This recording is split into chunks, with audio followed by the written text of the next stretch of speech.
Esi gül gördüm, onun adi sövi. Yaşlığıma baki, koydu bir duygu.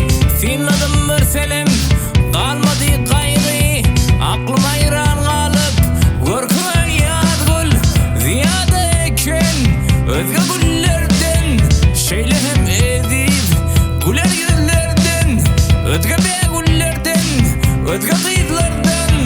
Reyhan gördüm senin, durkunu yad gül.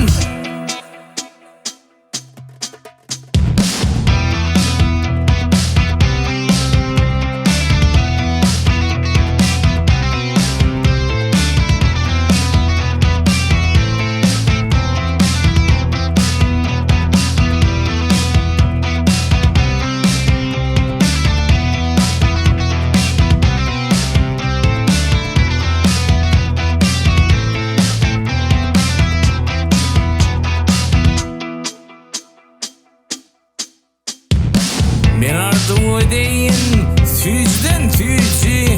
Dar ettiler beni, ol sevginin gücü. Yürekte ornaştı, kaygılı öncü. Dar olup nurana, yaktın ayad gül.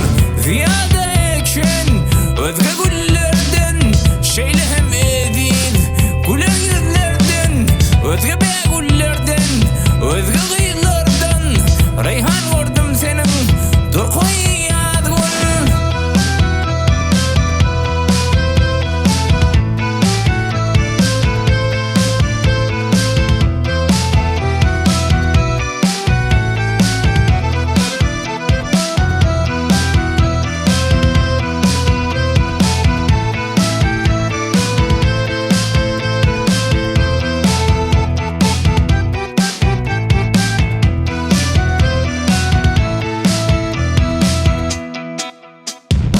Bir şahir acayip, vasfını yazdı.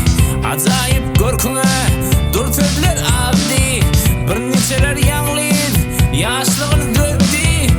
Tayin olup sevgi, tahtına yad gül. Ziyade eken, özge gül.